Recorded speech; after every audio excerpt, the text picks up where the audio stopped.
नमस्कार विद्यार्थी मित्रांनो, के बी रोहमारे ज्युनियर कॉलेज कोपरगाव आयोजित ऑनलाईन लेक्चर्समध्ये मी प्राध्यापक गायकवाड के के आपलं सहर्ष स्वागत करतो.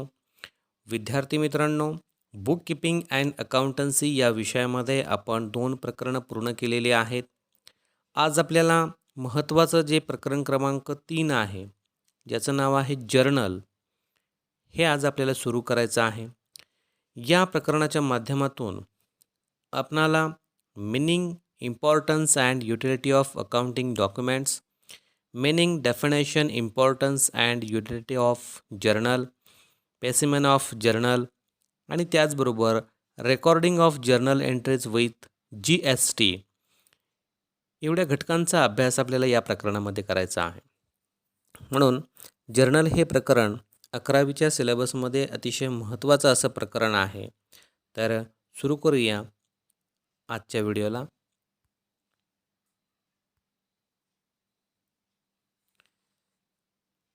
First is meaning, definition, importance and utility of journal. बघा, प्रस्तावनेमध्ये आपल्याला सांगितलं आहे, everyday businessman performs large number of transaction. These transactions cannot be remembered at a glance. Therefore, these transactions must be recorded in different types of books. He keeps different accounting records. The number of books depend upon the size and nature of business and volume of transaction. But important books of account which must be maintained by every businessman are journal and ledger. बघा, एखाद्या व्यवसाय संस्थेमध्ये accountancy record करण्यासाठी आपल्याला accountant नियुक्त करावा लागतो.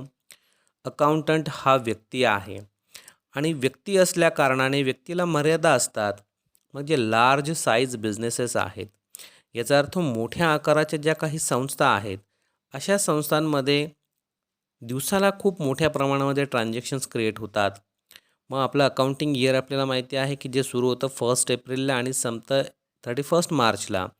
म्हणजे एका दिवसाला जर एवढ्या मोठ्या प्रमाणामध्ये ट्रान्झॅक्शन्स निर्माण होत असतील तर 2 महिन्याला किती होतील, 6 महिन्यांना किती होतील, पर्यायाने वर्षभरामध्ये अनेक ट्रान्झॅक्शन्स त्यामध्ये निर्माण होणार आहेत. मग जो अकाउंटंट आहे त्या अकाउंटंटला हे सर्व ट्रान्झॅक्शन्स लक्षात ठेवणं सोपी गोष्ट नाही किंवा ती अशक्य गोष्ट आहे. म्हणून आपण ती ट्रान्झॅक्शन लक्षात न ठेवता ती ट्रान्झॅक्शन लिहून ठेवतो आणि ज्या पुस्तकामध्ये आपण ती लिहितो त्याला आपण जर्नल किंवा लेजर असं म्हणतो. ठीक आहे, नेक्स्ट पाहूयात. Journal is a book employed to classify or sort out transaction in a form convenient from their subsequent entries in ledger. Journal keeps record of daily financial transaction. It is also known as book of original entry. बघा की ज्यावेळी नवीन transactions तयार होतात ती सर्वात प्रथम ज्या पुस्तकामध्ये रेकॉर्ड केली जाते त्याला आपण जर्नल असं म्हणतो आणि त्या जर्नललाच आणखी आपण म्हणतोय बुक ऑफ ओरिजिनल एंट्री, की ज्या पुस्तकामध्ये पहिल्यांदा एंट्री केली जाते असं पुस्तक म्हणजे हे जर्नल असतं. When the journal transactions are recorded in journal it becomes journal entry. Journal entries consist of name of debit and name of credit involved in the financial transaction with the brief narration. Journal is book in which the business transaction are first recorded in chronologically order, that is date wise in the order which they take place. Journal या पुस्तकामध्ये सर्वात प्रथम transaction record केलं जातं आणि record करण्यासाठीची जी पद्धती आहे त्यामध्ये आपण ते ट्रान्झॅक्शन जर्नलमध्ये रेकॉर्ड करतो म्हणजे त्याची जर्नल एंट्री करतो. आणि जर्नल एंट्री करत असताना एक अकाउंट डेबिटेड करतो तर सेकंड अकाउंट आपण क्रेडिटेड करतो आणि एका अकाउंटला डेबिट आणि सेकंड अकाउंटला क्रेडिट केल्यानंतर ती एंट्री का केली त्याचं स्पष्टीकरण देण्यासाठी आपण नॅरेशन लिहितो. नॅरेशन याचा अर्थ त्याचं स्पष्टीकरण आहे की वरची एंट्री आपण का केली त्याचं स्पष्टीकरण म्हणजे नॅरेशन. म्हणून जे ट्रान्झॅक्शन्स आपण रेकॉर्ड करणार आहोत ते कॉरिलॉजिकल ऑर्डर म्हणजे डेट वाईज रेकॉर्ड करणार आहोत. डेट वाईज याचा अर्थ 1 एप्रिल टू 31 मार्च ज्या सिरियल नंबरने ट्रान्झॅक्शन झाले असतील त्याच क्रमांकाने आपण ते रेकॉर्ड करतो. त्याला आपण कोरोलॉजिकल ऑर्डर किंवा डेट वाईज असं म्हणतो. पाहूयात पुढे. Generally the different types of books of accounts are maintain by a businessman for recording the business transaction. He maintain primary books and secondary books. Primary books include journal proper and special journal, which includes purchase book, sales book, purchase return book, sales return book, bills receivable book, bills payable book, and secondary book of include journal ledger. बघा आता ज्यावेळी आपण accountancy record करतो अशा वेळेला आपल्याला 2 प्रकारची पुस्तकं मेंटेन करावी लागतात, ज्यामध्ये प्रायमरी बुक्स आणि सेकंडरी बुक्स असे प्रकार आहेत. मग प्राथमिक स्वरूपाची जी पुस्तकं असतात ज्यामध्ये आपण जर्नल आणि जर्नल प्रॉपर याचा उल्लेख करतो. त्याचबरोबर परचेस बुक असेल म्हणजे खरेदीचं पुस्तक असेल, सेल्स बुक असेल विक्रीचं पुस्तक असेल, परचेस रिटर्न बुक असेल, सेल्स रिटर्न बुक असेल म्हणजे खरेदी केलेला माल पुन्हा येणारं जे आहे पुन्हा येतो ते आपण परचेस रिटर्नमध्ये रेकॉर्ड करतो. सेल्स रिटर्न याचा अर्थ विक्री केलेला माल जो आहे तो पुन्हा आपल्याकडे परत येतो, त्यावेळी आपण तो सेल्स रिटर्न बुकमध्ये रेकॉर्ड करतो. बिल्स रिसिवेबल बुक आहे, बिल्स पेएबल बुक आहे, जे बिलाचे पैसे द्यायचे आहेत, बिलाचे पैसे येणार आहेत अशांसाठी सेपरेट पुस्तकं आपल्याला मेंटेन करावी लागतात. म्हणून जर्नलबरोबर या पुस्तकांचाही समावेश आपल्याला प्रायमरी बुक्समध्ये करावा लागणार आहे. ठीक आहे. तर साधा आणि सोपा याचा अर्थ आहे तो तुमच्या लक्षात आला असेल. Next is meaning. The word journal is derived from the French word jour, which means a day. Therefore, journal means a daily record. A journal contains a daily record of business transaction, and hence it has been named so. As soon as transaction take place, its debit and credit aspects are analyzed and first of all recorded chronologically, that is in the order of the year occurrence taking place. Journal is a book of original entry or primary entry. बघा मिनिंगमध्ये महत्त्वाचं लक्षात ठेवण्यासारखं काय आहे. The word journal is derived from the French word. म्हणजे मूळतः journal हा जो शब्द आहे हा फ्रेंच वर्ड आहे, फ्रेंच भाषेतला शब्द आहे की ज्याला आपण जोर असं म्हणतो. मग जोर म्हणजे काय आहे तर डे, DAY डे म्हणजेच डेली रेकॉर्ड. जसं आपण दैनंदिनी असा शब्द वापरतो की दररोज होणारे गोष्टी, दररोज होणारे जे ट्रान्झॅक्शन्स आहेत ते आपल्याला दररोजच्या दररोज रेकॉर्ड करावे लागतात, म्हणून ते डेली रेकॉर्ड आहे असं या ठिकाणी आपण म्हणणार आहोत. A journal contains a daily record of business transaction and hence it has been name so as soon as transaction take place in debit and credit aspects. जर्नलमध्ये मोस्ट ऑफ काय record केलं जातं तर डेली ट्रान्झॅक्शन्स, आणि ते transaction record करण्यासाठी आपल्याला journal entry बनावी लागते. जर्नल एंट्री बनवतो म्हणजे एका अकाउंट्सला आपण डेबिट करतो तर सेकंड अकाउंटला क्रेडिट करतो. हे त्याचे अस्पेक्ट्स आहे असं या ठिकाणी आपण म्हणणार आहोत. आणि हे जे ट्रान्झॅक्शन्स आहेत हे आपण कसे रेकॉर्ड करतोय तर chronologically order. It means date wise म्हणजे तारखेनुसार क्रमानुसार आपण ते ट्रान्झॅक्शन्स रेकॉर्ड करतो असं या अर्थामध्ये आपल्याला सांगता येईल. Next is definition. बघा आता या ठिकाणी आपल्याला एकूण 2 व्याख्या दिलेल्या आहेत. पहिली व्याख्या आहे LC क्रॉपर यांची आणि सेकंड जी डेफिनेशन आहे ती आहे एरिक कोहलर यांनी केलेली. पाहूयात क्रमाने. First is according to LC Cropper, a journal is a book employed to classify or sort out transactions in a form convenient for their subsequent entry in the ledger. जसं आपण अर्थामध्ये पाहिलेलं आहे की journal ही prime book आहे. प्राथमिक स्वरूपाचे जे transactions आहेत ते यामध्ये रेकॉर्ड केले जातात. त्याचबरोबर त्या ट्रान्झॅक्शनचं क्लासिफिकेशन केलं जातं किंवा ते सॉर्ट आऊट केले जातात आणि त्यानंतर ते रेकॉर्ड केले जातात. त्याला आपण जर्नल असं म्हणतो आहे. नेक्स्ट डेफिनेशन आहे according to a dictionary for accountant written by Eric Kohler. हे एरिक कोहलर यांनी केलेली ही व्याख्या आहे बघा.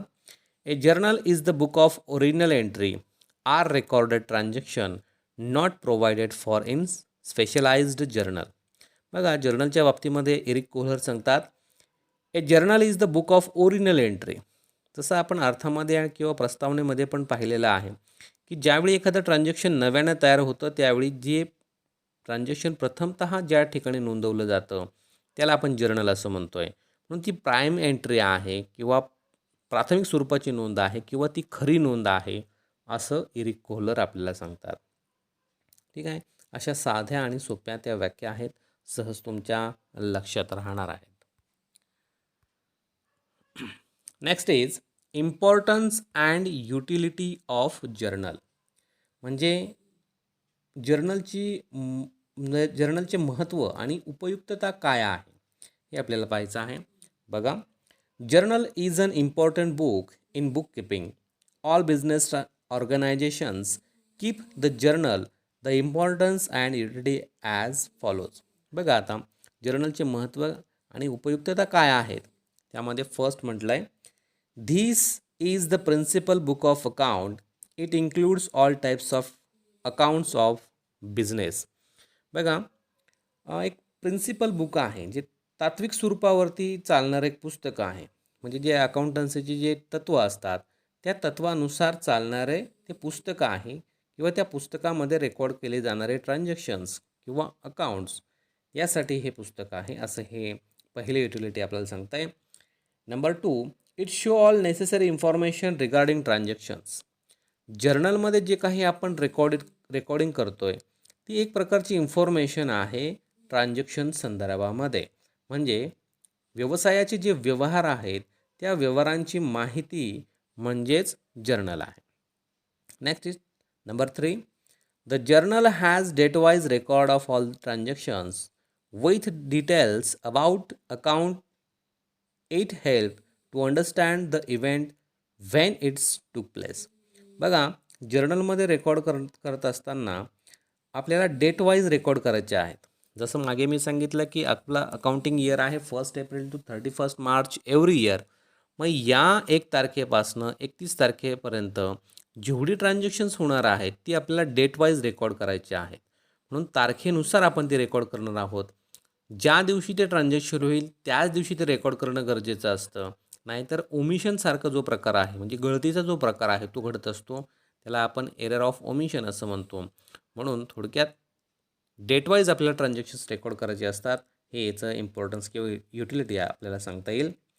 नेक्स्ट आहे बघा, the journal is a subsidiary books in which all the day to day transactions are recorded first in chronological order in debit and credit form and with the amount of each transaction. बघा की ज्यावेळी आपण जर्नलचा विचार करतो त्याबरोबर आपल्याला सबसिडारी books ज्या आहेत ज्यामध्ये purchase book, sales book, purchase return book आणि सेल्स रिटर्न बुक किंवा जर्नल प्रॉपरचा समावेश त्याच्यामध्ये होतो. की या विविध पुस्तकांमध्ये दिवसाची प्रत्येक ट्रान्झॅक्शन्स आपण रेकॉर्ड करतो किंवा फर्स्ट इन कोरोलॉजिकली ऑर्डर म्हणजे जे ट्रान्झॅक्शन अगोदर येईल ते आपण रेकॉर्ड करतो, डेट वाईज रेकॉर्ड करतो, सिरियल नंबरने रेकॉर्ड करतो. हे एक महत्त्व आपल्याला जर्नलचं सांगता येणार आहे. Next is accounting procedure is followed on the basis of accounting documents. Accounting ज्या प्रोसिजर्स आहेत त्या अकाउंटन्सीच्या प्रोसिजरनुसार आपण ते रेकॉर्ड करतो. मग अकाउंटन्सी ज्या प्रोसिजर आहे आपल्याला माहिती आहे की पूर्ण अकाउंटन्सी 3 नियमांवरती चालते, पर्सनल, रिअल अँड नॉमिनल. म्हणजे अकाउंटन्सी रेकॉर्ड करण्यासाठी जी काही पद्धती आहे त्या पद्धतीच्या अनुषंगाने आपण जर्नल तयार करत असतो. Next is the narration provides a brief explanation about the transaction. It helps to increase the clarity of every transaction. बघा की जर्नलमध्ये आपण ज्यावेळी एंट्री बनवतो अशावेळी एका अकाउंटला आपण डेबिट करत असतो, सेकंड अकाउंटला आपण क्रेडिट करत असतो. आणि हे डेबिट आणि क्रेडिट का तयार केलं त्यासाठी आपण नॅरेशन मेन्शन करत असतो. नॅरेशन हे एक प्रकारचं स्पष्टीकरण आहे की त्या स्पष्टीकरणाच्या माध्यमातून जी आपण एंट्री तयार केली त्या एंट्रीचं ते स्पष्टीकरण आहे असं थोडक्यात आपण त्याला म्हणूयात. बघा next is number 7, it helps to it helps to find out. Number 7, it helps to find and prevent errors. ज्या काही चुका होत असतात त्या चुका शोधण्यासाठी जर्नलची मदत केली जाते. Number 8, it helps to check arithmetically accuracy of the transactions. जे गणितीय क्रिया आहेत त्या गणितीय क्रियांमध्ये कुठल्याही प्रकारची चूक होत नाही किंवा न होण्यासाठी आपण जर्नल यूज करतो. आणि last number 9, it helps in preparation of final accounts.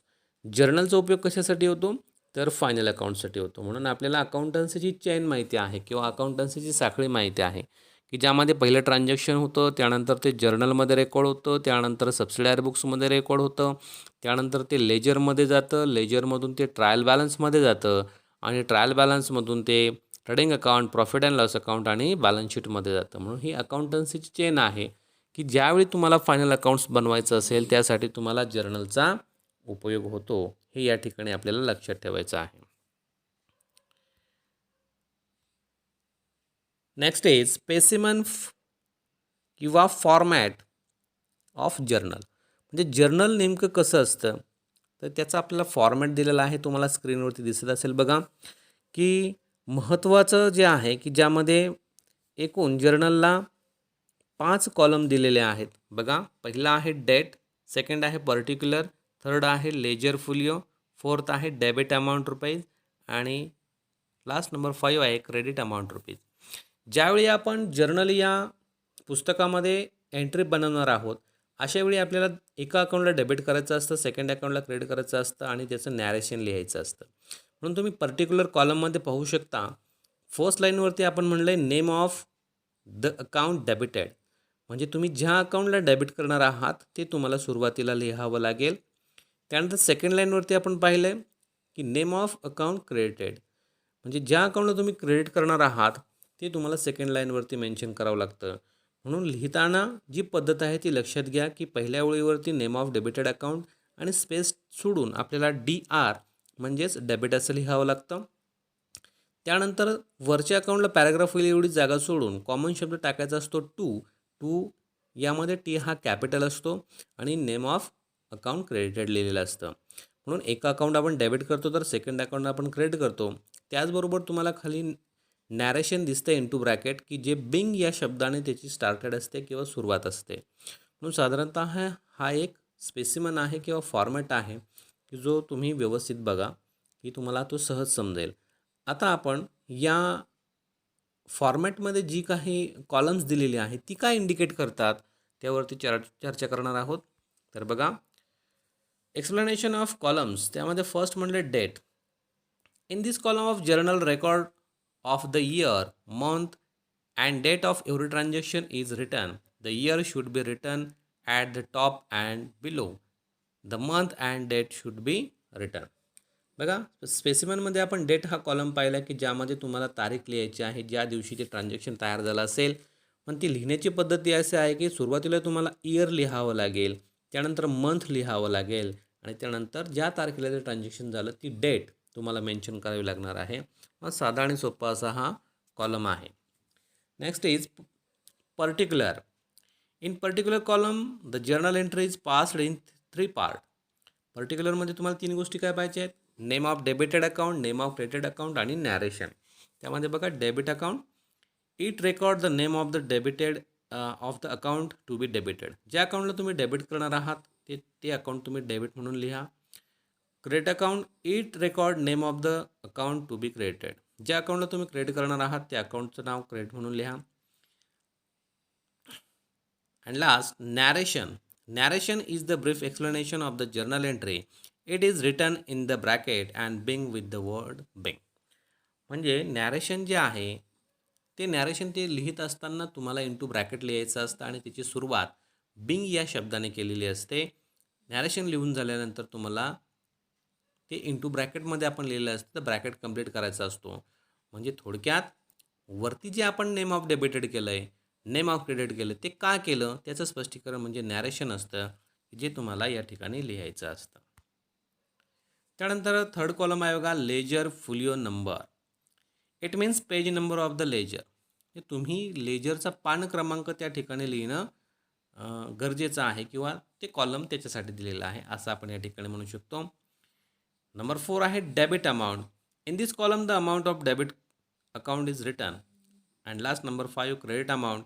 In this column the amount of credit account is written. म्हणजे जी ट्रान्झॅक्शनची अमाऊंट आहे ती अमाऊंट तुम्हाला डेबिट जे अकाउंट तुम्ही डेबिट करता त्या अकाउंटच्या समोर असणारं जर डेबिट अमाऊंटचा कॉलम आहे त्या ठिकाणी तुम्ही मेन्शन करणार आहात आणि ज्या अकाउंटला तुम्ही क्रेडिट करणार आहात त्या अकाउंटच्या समोर क्रेडिट अमाऊंट रुपीज या कॉलममध्ये ती अमाऊंट मेन्शन करणार आहात. तर साधारणतः ह्या प्रकारची ही ट्रान्झॅक्शन्स आहेत आणि किंवा हा स्पेसिमन आहे आणि त्यामध्ये दिलेली ही कॉलम्स आहेत. अतिशय साधं आणि सोपं समजण्यासाठी आहे. तर तुम्ही व्हिडिओ पुन्हा पुन्हा बघा, सहज तुमच्या लक्षात येईल. तरी देखील तुम्हाला अडचण निर्माण होत असेल तर व्हिडिओच्या कमेंट बॉक्समध्ये मला मेन्शन करा. त्याची उत्तरं देण्याचा मी निश्चित प्रयत्न करेल. धन्यवाद.